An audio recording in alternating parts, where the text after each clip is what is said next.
ler do 11 e vai fazer mais sentido. Gálatas 2. Gálatas 2, versículo 11.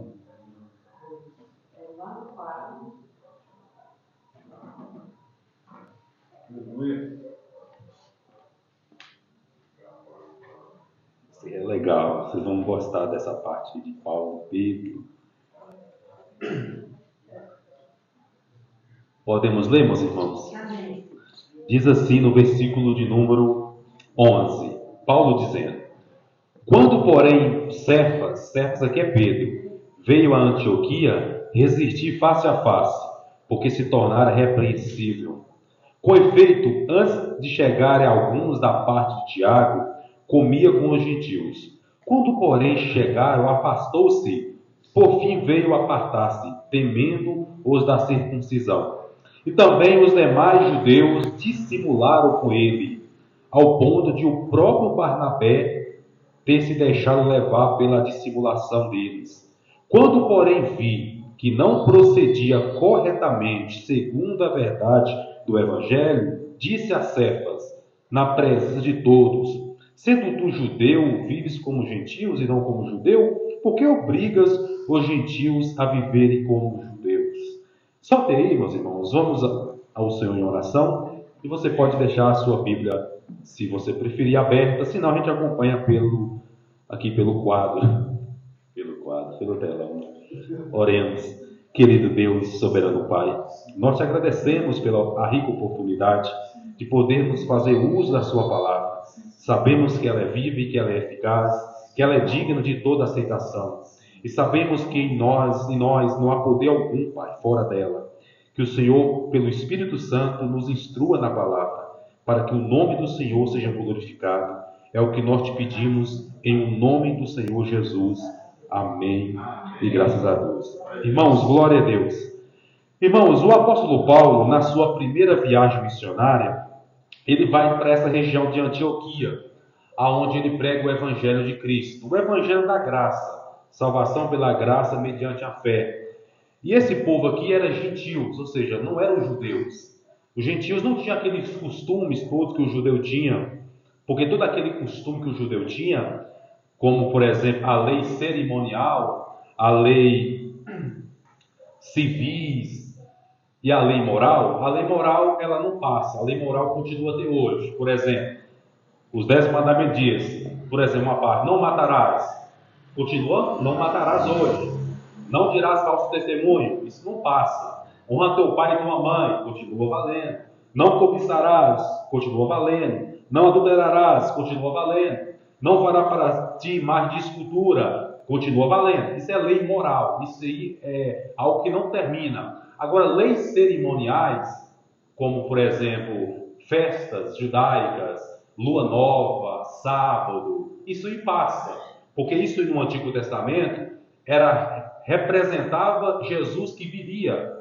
Era sombra, uma figura, apontava para ele. Uma vez que ele veio e cumpriu, aquilo que era sombra parou, porque o corpo que projetava a sombra chegou. Então a sombra é insignificante nesse ponto, porque Jesus já veio. Então não precisa cumprir aquelas regras, como por exemplo a dieta religiosa, não podia comer carne de porco, não podia comer carne daquilo outro. Isso aí, cerimônia, passou. Mas o judeu que se convertia a Cristo, se ele quisesse continuar guardando essas coisas, não tinha problema, desde que ele fizesse isso como algo cultural. Imagina, você fica a vida toda comendo um tipo de comida, aí depois você descobre que não precisa mais, mas você quer continuar, tudo bem. Agora, onde é que estava o erro? É quando eles queriam impor isso às outras pessoas. Aí já é um legalismo, percebe, irmãos? Se vou trazer para nós hoje vai ficar mais fácil. Porque falar do judeu aqui vai ficar muito distante, né? Mas trazendo para os dias atuais, tem pessoas que acreditam que a mulher não pode cortar o cabelo. Quem não quiser cortar, não corte. Vamos respeitar. Agora, a partir do momento que essa pessoa impõe às outras mulheres que elas também não podem cortar, se elas vão para o inferno, aí é legalismo, a gente tem que ser contra. Percebe? Quer manter um costume, mantenha para você. Agora, não imponha aquele costume às outras pessoas. Aí é heresia. Por exemplo, tem gente que não gosta de usar barba. Não usa. Né? Tem gente que começou a crescer, já raspa. Agora, Não pode impor, falar assim, quem usa barba está pecando. Aí já está errado, isso é legalismo. Então Paulo não tinha problema nenhum com um judeu que queria se circuncidar. Paulo sabia, isso aqui não tem valor nenhum, porque o que vale agora é a circuncisão do coração. É você ser uma nova criatura. Mas se você quer, por costume, você aprendeu assim do seu pai aprendeu do seu avô, você nasceu dessa cultura, quer fazer? Faça, mas isso aí não vai fazer diferença nenhuma para a sua salvação. Então não imponha isso àquelas pessoas. Esse é o ponto aqui, que nós vamos entrar agora. E quando Paulo chega nessa região, ele prega o quê? O evangelho para os gentios que não tinham esses costumes. E Paulo não ensina a eles esses costumes, porque não precisa. Paulo apenas prega Cristo, a salvação pela graça mediante a fé. E aqueles irmãos recebem com alegria. Para você ter uma ideia, os discípulos foram chamados de cristãos pela primeira vez em Antioquia. Eles não eram chamados de cristãos, eram chamados de uma forma pejorativa, às vezes, a seita dos nazarenos, né? A seita dos nazarenos, ou então o caminho, porque Jesus falava, eu sou o caminho. Então, em Antioquia, eles foram pela primeira vez chamados de cristão. Por que será que eles receberam esse tipo de cristão? Porque o que saía da boca era o quê? Cristo. De tanto eles falar de Cristo, Cristo, Cristo, quem olhar para aquele povo é cristão, porque fala muito de Cristo. Então, só por aqui você já percebe que a pregação de Paulo era Jesus. Jesus era o centro da pregação dele. E aqueles irmãos receberam a pregação com alegria. Está indo muito bem. Não demorou muito.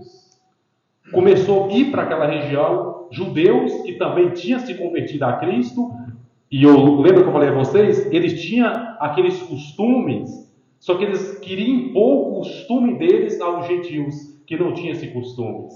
Aí eles chegaram lá e falaram assim, olha, Paulo já não estava mais, e ele dizia assim para aqueles irmãos, Paulo pregou um evangelho completo. Paulo acertou quando ele disse que a salvação é somente em Cristo. Só que não é só Cristo não. A mensagem deles é Cristo e mais circuncisão. É Cristo e mais guardar os sábados. É Cristo e mais observar as festas. É Cristo e mais, e foi acrescentando, dizendo que eles tinham que observar a lei para ser salvo. Aí que está o erro. E aqueles gentios, puxa vida, não estão mais... E começou a dar ouvido àquele ensino. E começou a concordar com aquele ensino. E começou a aderir àquele ensino. Gentios, que não precisavam fazer circuncisão, como eu já expliquei que não precisa, começou a querer se circuncidar, achando que eles não estariam salvos se eles não fizessem o que aqueles judeus estavam mandando. E o tempo passou um pouco e Paulo ficou sabendo que aquela igreja que ele tinha ensinado, tinha pregado, tinha falado tudo direitinho, estava acreditando naqueles ensinos errados. Ele fica indignado. Essa é a primeira carta do apóstolo Paulo. E essa carta já começa ele falando o seguinte, no capítulo 1, ele fala, eu sou apóstolo de Jesus Cristo. Eu não preguei o evangelho a vocês, o que eu ensinei a vocês, eu não recebi de homem algum, mas eu recebi por revelação. Ele já defende a sua autoridade. Ou seja, quando eu estive aí pregando, o que eu falei veio direto do Senhor. Então eu não inventei nada. Aí ele está indignado e fala assim, eu estou maravilhado, no sentido negativo, que vocês estão passando tão depressa daquele que vos chamou na graça de Cristo para o outro evangelho, que na verdade não é outro evangelho, mas há aqueles que vos perturbam e querem perverter o evangelho de Cristo. Paulo está indignado, porque rapidamente os irmãos mudou de opinião, recebeu o evangelho puro e simples, está seguindo esse evangelho puro e simples, aí chega uma galera e fala, não é assim não, tem que fazer mais coisa, começou a trazer um monte de regrinhas matem, colocou as regrinhas como um meio para a salvação, e Paulo não ensinou isso. Aí Paulo fala assim, olha gente, ainda que nós mesmos, ou um anjo do céu venha até vocês e pregue um outro evangelho, diferente daquele que eu já ensinei, seja anátema, ou seja, seja maldito, amaldiçoado seja qualquer um que pregar um evangelho diferente daquele que eu já preguei. O Paulo se coloca ali, dizendo, se eu mesmo, Paulo dizendo, chegar até vocês com uma outra mensagem, diferente daquela mensagem que eu preguei lá atrás, eu seja amaldiçoado. Se um anjo aparecer do céu com uma mensagem diferente daquela que nós já ensinamos, seja maldito. Ou seja, Paulo ensina que não há outro evangelho. mas o que existe é uma perturbação e perversão da graça. Então, esse tipo de ensinamento não é alguma coisa secundária, trivial. Ele tem que ser combatido, porque isso aqui está afrontando diretamente Cristo Jesus. Só para você entender aonde a gente vai chegar no texto que nós lemos. Quando Jesus ressuscitou, em Atos 1, versículo 8, ele falou o que para os seus 12? Ficai, para os 11, né? Que o Judas já tinha se matado. Ficai em Jerusalém até que do alto vocês sejais revestidos de poder. E vocês vão ser minhas testemunhas, Jerusalém, Samaria, Judéias e até os confins da terra. 10 dias depois que ele falou isso, veio a promessa que o Espírito Santo desceu sobre eles. E naquele mesmo dia, com a pregação de Pedro, cerca de 3.000 pessoas se converteram. Só lembra o que Jesus falou? Vocês vão ser testemunha aqui, Jerusalém, Samaria, Judéia e os confins da terra. Claramente a mensagem de Jesus é o quê? Vocês vão ter que expandir. O evangelho vai sair daqui, dentre os judeus, e vai chegar entre os gentios. Ou seja, eu quero salvar tanto os judeus, como também eu quero salvar os gentios. Essa é a mensagem de Jesus. Em João 10, quando ele fala assim, eu ainda tenho outras ovelhas que não são desse aprisco. Eu vou chamá-las, e elas ouvirão a minha voz e me seguirão. Assim vai haver um só pastor e um só rebanho. Ele está dizendo o quê? Eu tenho outras ovelhas que não é desse aprisco, ou seja, não é somente os judeus que é o povo que eu vou salvar. Tem outros que somos nós, os gentios. Eu vou chamar e vão vir e vão ser um só rebanho e um só pastor. Pois bem, então claramente, irmãos, a mensagem de Jesus desde sempre é: eu não escolhi só os judeus. Dentre os judeus eu salvei o povo e dentre os gentios também. Então, o meu povo, Jesus dizendo, não é só os judeus, o meu povo é os judeus e também os não-judeus. Essa é a mensagem que ele passou para o discípulo dele. Agora, quem disse que eles entenderam isso? Jerusalém está bom demais. Quem é que quer sair de Jerusalém? Ainda que ele estava recebendo perseguições, mas ninguém tinha morrido ainda. Né? Apanhar um pouco não é tão grave, né? Foi aí que a primeira morte foi do diácono Estevão. Quando Estevão é assassinado, e nessa altura aí, Paulo, que na época ainda não era o apóstolo Paulo, era um judeu puro sangue, fariseu, rigoroso, zeloso pela lei, na cabeça de Paulo, aquele grupo ali de seguidores de Jesus, era tudo mentirosos, estava enganando o povo. Aí ele pensava que estava fazendo um favor para Deus, quando ele caçava os crentes, perseguia. Quando Estevão é morto, abriu-se uma grande perseguição. E sabe o que aconteceu? Para não morrer, cada um foi para um canto.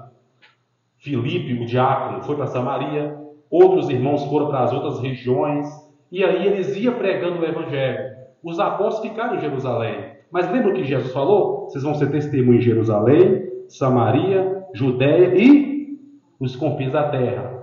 E eles não saíram de lá. Mas quando veio a perseguição, tiveram que sair para não morrer. E aí o que aconteceu?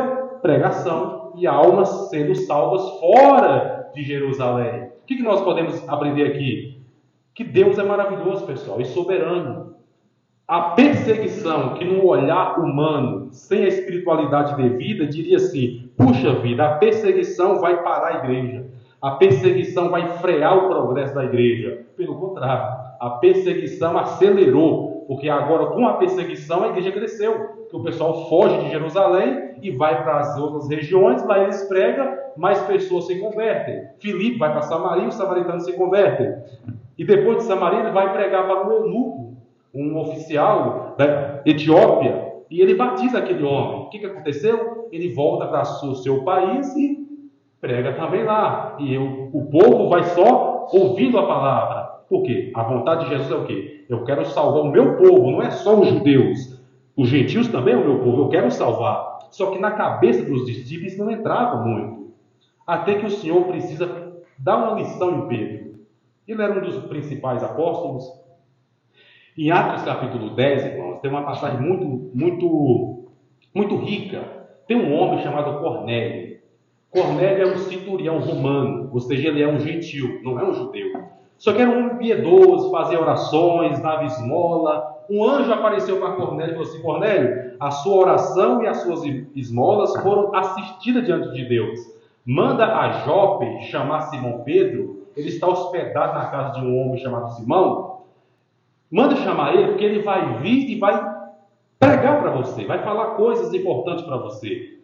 Cornélio ficou maravilhado com aquela visão, chamou ali seus servos de confiança, chamou ali alguns soldados e falou assim: vai lá nesse endereço aqui que o anjo me falou e manda chamar Pedro. E eles foram. E quando eles estão chegando lá, era por volta do meio-dia, Pedro foi para a oração, o terraço orar. Aí Pedro começa a oração, ele tem uma visão. Ele viu descendo do céu como se fosse um lençol preso pelas quatro pontas, e dentro desse lençol estavam vários tipos de animais que o judeu não podia comer, percebe? Lembra que eu falei da dieta? Eles não podiam comer. Aí a voz falou assim: Pedro, mata e come. Não, senhor, eu jamais comi coisas imundas, impuras. Isso aconteceu por 3 vezes. Pedro, mata e coma. Eu, não, senhor. Aí aquele lençol recolheu, voltou para o céu e falou assim: mas o que significa isso? Está mandando matar animais que não posso comer? Já era Jesus quebrando o coração dele, que a mente dele ainda não podia. Ele já está dando um ensinamento: Pedro, não diga que é impuro aquilo que eu santifiquei. Você está criando um preconceito com os não-judeus. Então, daqui a pouco chega o pessoal lá que Cornélio mandou. Aí o Espírito Santo falou assim: vai com eles porque eu enviei. Aí Pedro foi com eles. Quando chegou na casa de Cornélio, Cornélio já tinha reunido a família toda, os amigos próximos, estava cheia a casa. Quando Pedro chegou, quando entrou na casa, Cornélio, irmãos, olha que simplicidade, ignorância de Cornélio. Ele veio e caiu de joelho aos pés de Pedro, irmãos. Coitadinho, na ignorância, né? Reverência. Aí Pedro assim: levanta porque eu também sou homem. Ele levantou, olha que legal. Às vezes a idolatria, quem faz as pessoas ficar idólatras não é nem as pessoas, é a pessoa que não sabe corrigir os irmãos. Que às vezes na simplicidade do irmão, o irmão quer tanto reverenciar a pessoa que ele acaba assim exagerando no tratamento, né? E acaba até adorando a pessoa. Mas em Pedro espiritual assim: levanta porque eu também sou homem. E ele levantou. Percebe? Então, às vezes tem lugar. É muito difícil a gente pregar o evangelho e não fazer comparações. Não é que a gente quer falar mal dos outros, é porque você precisa fazer comparações, sabe? E às vezes tem lugares aí que o pastor chega e todo mundo tem que levantar.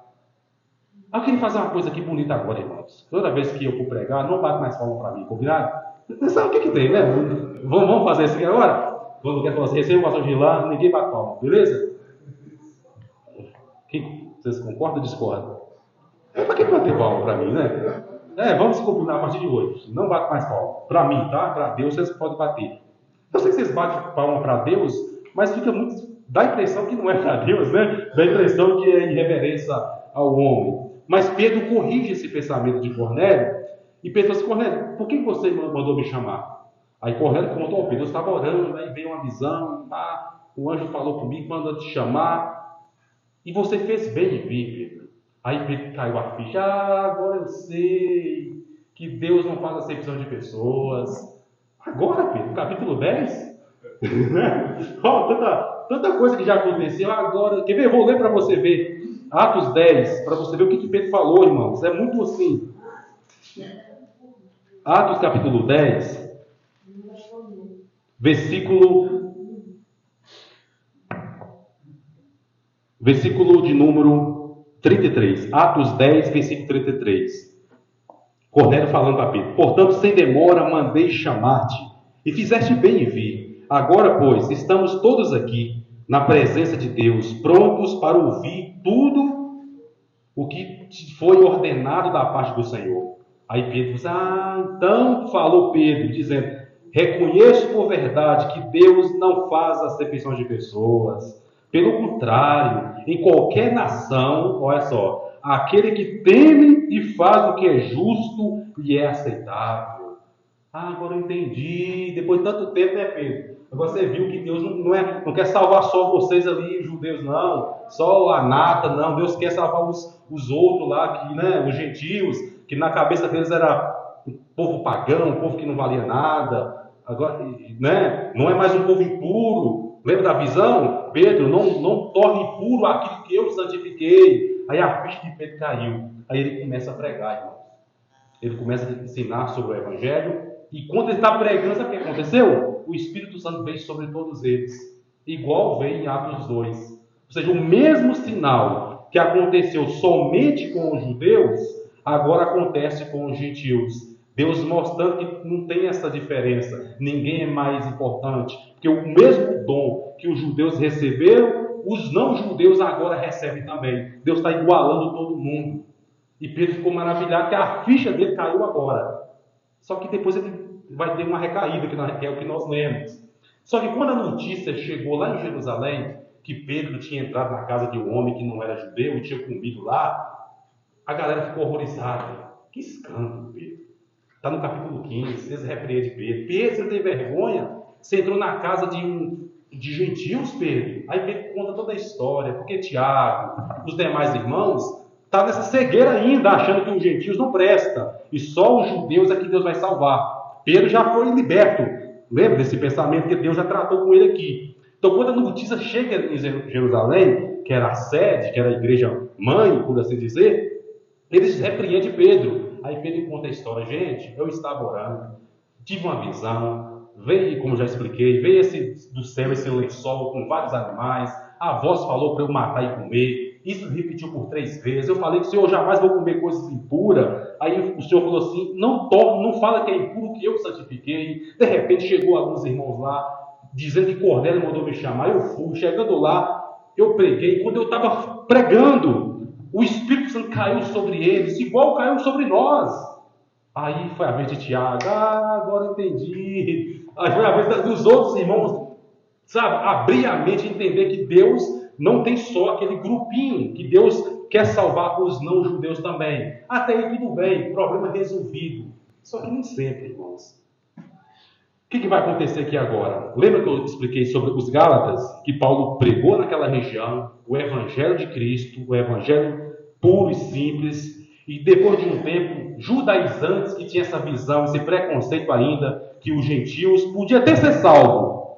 Só que tem um detalhe, eles tinham que virar judeus. Eles tinham que guardar. Porque na cabeça desse pessoal era muito errado. Como assim? Nós somos judeus, nós guardamos a lei em partes, nós fazemos isso, fazemos aquilo. Agora vê esse pessoal aí, rebelde, diz que só crê em Jesus, tá bom. Não, vocês querem ser salvos, vocês têm que sofrer também, igual a gente, passar ali pelos processos, isso de forma equivocada. E começou a ensinar isso lá naquela região, aqueles irmãos simples, que tinham entendido o Evangelho de Paulo, tinham entendido o que Paulo falou, começou então quer dizer que eu não estou salvo não, só crendo em Jesus não. Para eu ser salvo, eu tenho que fazer circuncisão? Então, para eu ser salvo, eu não posso comer essa carne aqui, não? Não, essa carne é impura. Então, para eu ser salvo, eu tenho que guardar o sábado? Você tem que guardar. Para eu ser salvo, eu tenho que ir para as festas? Você tem que fazer. Aí começou todo mundo querendo fazer isso. Aí Paulo fica indignado, escreve a carta e fala assim, vocês estão passando tão depressa, porque foi muito rápido. Paulo acabou de sair de lá, os falsos profetas chegou e o povo mudou de opinião. E Paulo escreve a carta com os 2 pés no peito. Se você ler a carta, você vai ver que ela é diferente das outras cartas. Ela é uma carta assim, que parece que Paulo está indignado. Porque assim, é um absurdo. Ele fala assim, eu estou admirado que vocês estão passando tão depressa daquele que vos chamou da graça de Cristo para o outro evangelho. Ele diz, o qual não é outro, mas há quem vos perturbe. Essas pessoas estavam perturbando aqueles irmãos e estavam fazendo outra coisa mais grave ainda, pervertendo o Evangelho de Cristo. Não é coisa pequena não, irmãos.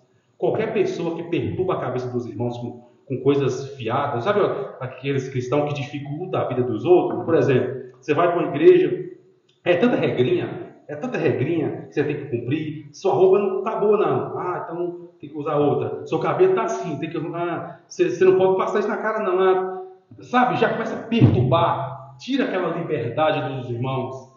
Tudo isso, irmão, parece coisa simples, parece coisa inofensiva, só que não é, sabe por quê? Porque você está dizendo que aquele sacrifício de Jesus poderoso na cruz não é nada. Ele é tão pequeno na cabeça dessas pessoas que uma roupa pode anular ele. Percebe como é que isso é perigoso? O sacrifício de Jesus é tão pequeno que se você cortar o cabelo, você vai para o inferno. Não importa o sangue dele que te perdoou. Percebe porque esses ensinos têm que ser enfrentados? Como eu falei, se a pessoa tem esse costume e guarda para ela e respeita você, a gente respeita também. Agora, se ela impõe esse costume a você, aí a gente enfrenta, porque é o que Paulo faz aqui. E Pedro, lembra que eu falei? Pedro está liberto, Pedro está livre disso. Só que nem totalmente. Então, quando Paulo escreve essa carta aqui, Paulo está corrigindo os Gálatas, falando para eles: vocês começou pela fé e agora quer terminar na carne? Aí Paulo vai citar este episódio que aconteceu com ele e Pedro. Por que Paulo está citando esse episódio?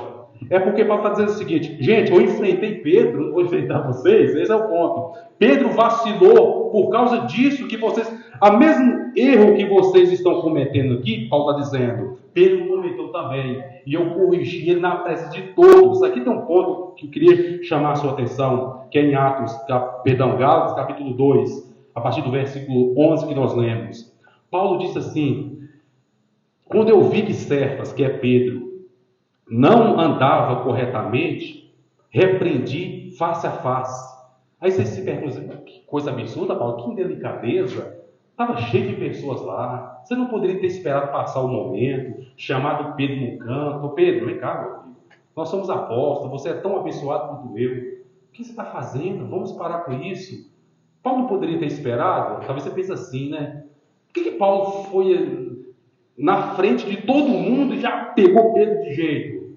Por que ele fez isso? Será que Paulo era uma pessoa bagunceira, que gostava da briga? Não, Paulo não gostava da briga, não. Ele mesmo escreve em várias ocasiões assim: não entre em discussões tolas sobre lei, genealogia. Ele diz assim: essas discussões só promovem contenda, não traz proveito nenhum. Paulo aconselha a igreja a não ficar brigando, não entrar em contenda. Então por que aqui ele está enfrentando o seu colega?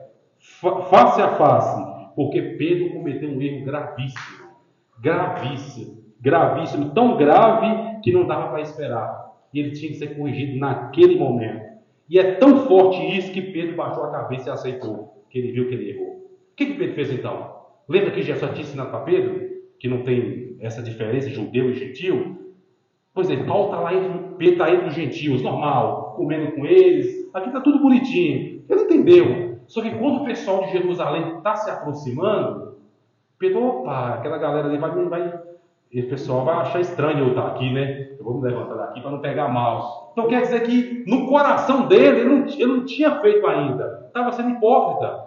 Porque ele estava fingindo que estava concordando ali com os gentios. Mas no coração ele não estava concordando ainda não. Tanto é que ele não estava concordando que quando o pessoal de Jerusalém chega, ele falou: opa, eu vou levantar daqui para eles não me verem com esse povo aqui. Mas que povo? Esse povo mesmo que você está dizendo que é seus amigos, seus irmãos, por que agora você vira as costas para ele? Então Paulo enfrenta Pedro por causa disso. Porque Paulo está vendo que esse ponto de Pedro aí, em outras palavras, irmãos, Pedro estava dizendo em outras palavras: vocês precisam se circuncidar, vocês precisam se tornar judeus para vocês serem salvos.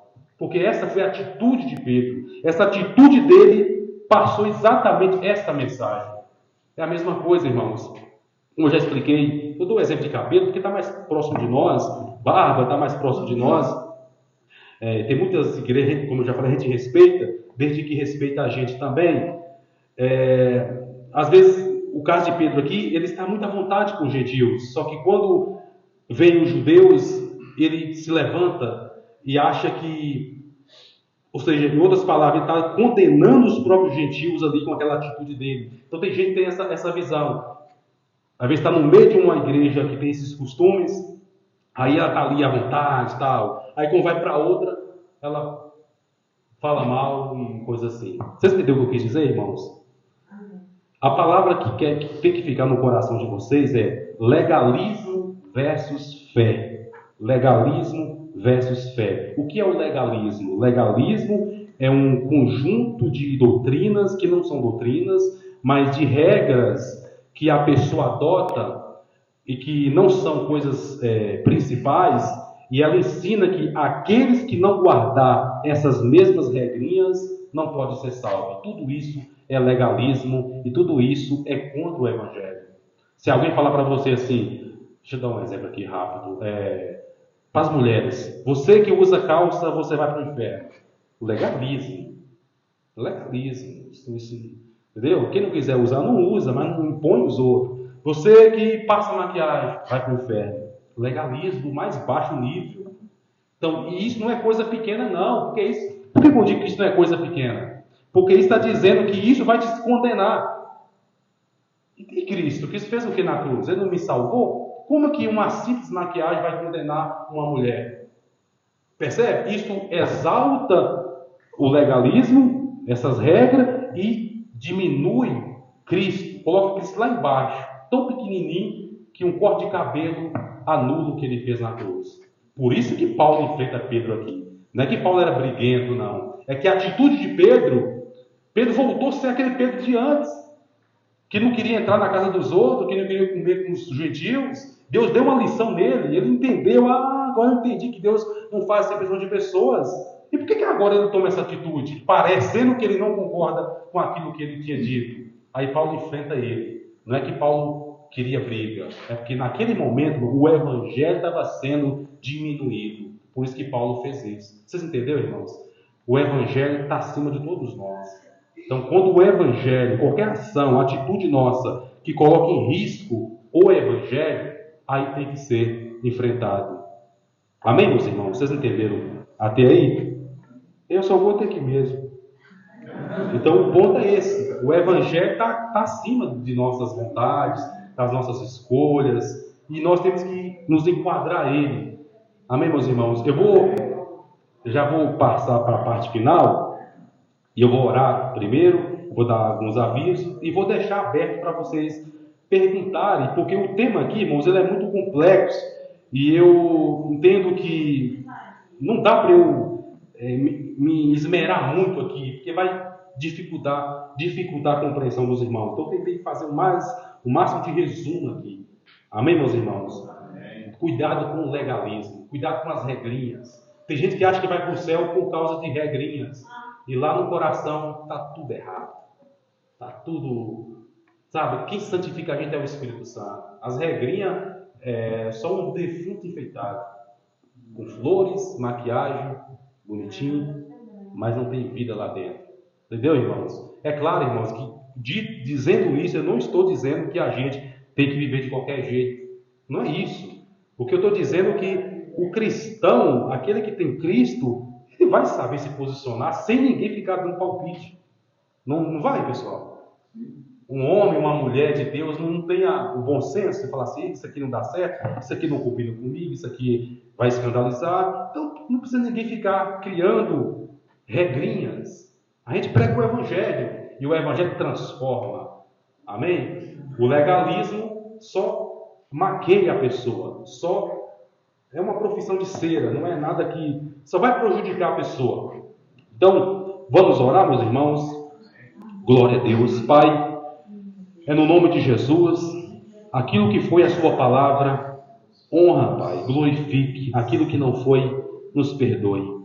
Que o Senhor seja glorificado, que nós venhamos abraçar a verdadeira fé, o verdadeiro evangelho. Paulo disse, eu não me envergonho do evangelho, que é o poder de Deus para a salvação de todo aquele que crê. Pai, é o poder, é o seu próprio poder. O seu próprio poder está no evangelho para salvar, meu Deus. Não é umas regras, meia dúzia de regras colocada pelo homem, mas é a transformação do coração. Então eu oro por cada um que veio hoje, que o Senhor nos ajude para que nós cresçamos na graça e no conhecimento, para que nós tenhamos condições de ajudar os nossos semelhantes, nossos irmãos, que sejamos, meu Pai, alguém que possa compartilhar esse evangelho com as demais pessoas, que nós não tenhamos a ideia, Pai, a pretensão de achar que somos apenas alguns grupos, mas que nós possamos olhar para todos que estão lá fora e ver almas perdidas que precisam do Senhor. E nós não venhamos, meu Pai, nos hesitar em pregar para elas, mas que todas elas, meu Pai, nós possamos falar do Senhor, porque o Senhor escolheu um povo e ele está aí fora, e nós queremos que eles sejam salvos. Então, nos dê a graça para pregar o Evangelho da graça, em nome de Jesus. Amém. Amém, irmãos? Hoje, domingo, obviamente hoje é domingo,